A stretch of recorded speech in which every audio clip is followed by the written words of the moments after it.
Welcome back, my friends, to TFT Hyperroll with Autarch, and once again, I feel I am forced to apologize in advance for this build.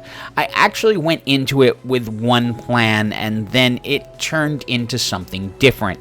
I've been working on making fun transition videos, either into just largely legendary teams or gold 3-star legendaries who can just clean house. That was my plan when I started this, but then some things changed along the way, and I'll try to get through the early part of it as quick as possible so we can get to the more fun ending. Let's glance at the first set of augments. Nothing super exciting here. A birthday present, yet you'll get some extra gold, but we just kind of look through everything.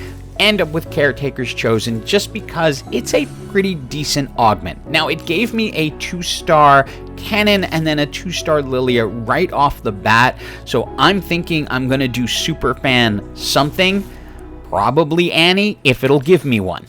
So by 4-1, I hadn't gotten a headlining Annie yet, so I decided, you know what, we have a 2-star, we'll grab her and just start itemizing that Annie, and then see what happens down the road. We might end up with a different headliner.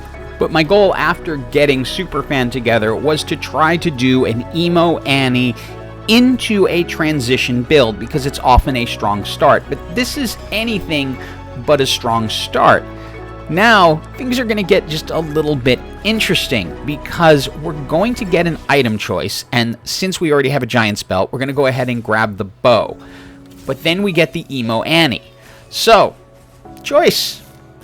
Do we keep both and hope that we can put them together? Nope, we're going to sell and just hope that we can then put together a 3-star Annie that can carry us, but at least now we have perfect items. And as we all know, an itemized headlining Annie, she's kind of a demon. So expect to start winning if you get this monster on your team.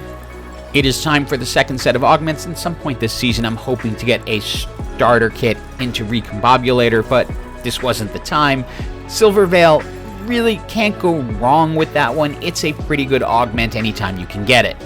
And we are going to go ahead and jump straight to the third augment, because basically we won some, we lost some, we weren't necessarily getting all the champions we wanted, and did not get the gold 3-star Annie, or even another Annie at all along the way.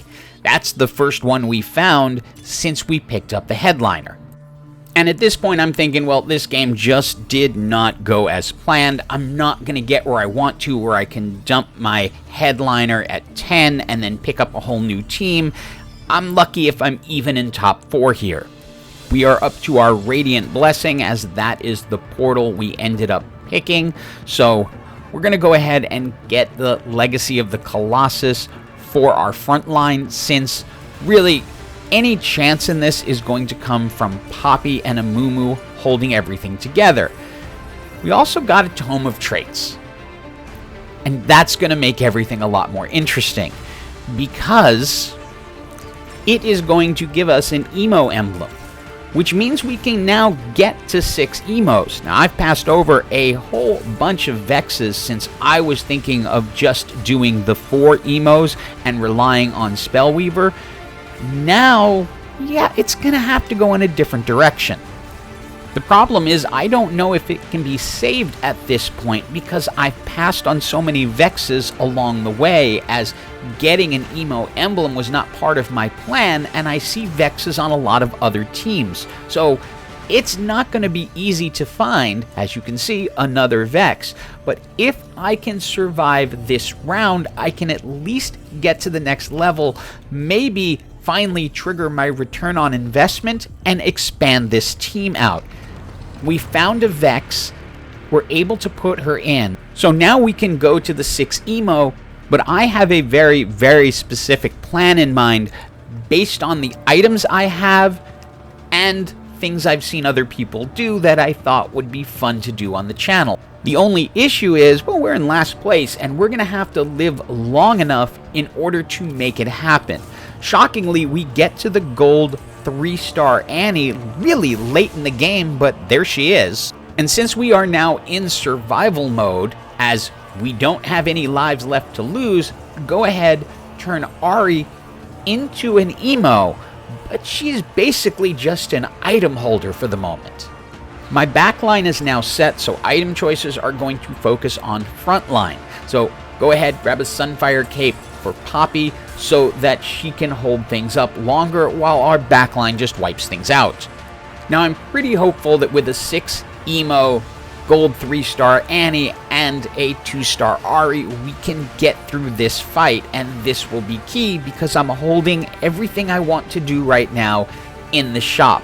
And yeah, we get through the fight, and winning that fight actually ends up leading us into the top 4, and then everything becomes possible because we get an additional Ari, so we can say goodbye to the 2-star Ari, keep our KDA, and then turn Sona into an Emo with 2 perfect items for maximum destruction. Now, I was really hoping we could find a 2-star Sona before the next fight, but that was not going to happen. We tank up the front line a little more and then are very thankful that we get the Ghost team, because it's a little bit easier and it will hopefully give us another round to find that 2-star Sona.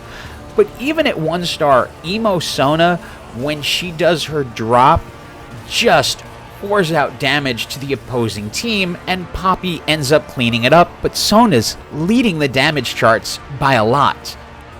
And I know if we can get a 2-star Sona, this is GG, and there she is in all her glory, the damage Emo Sona.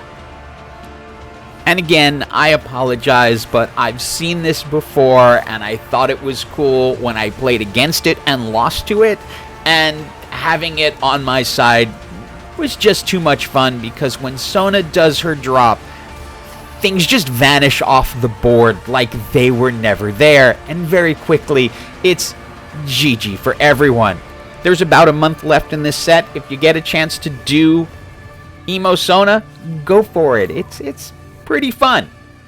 As always, hope you have an absolutely awesome day.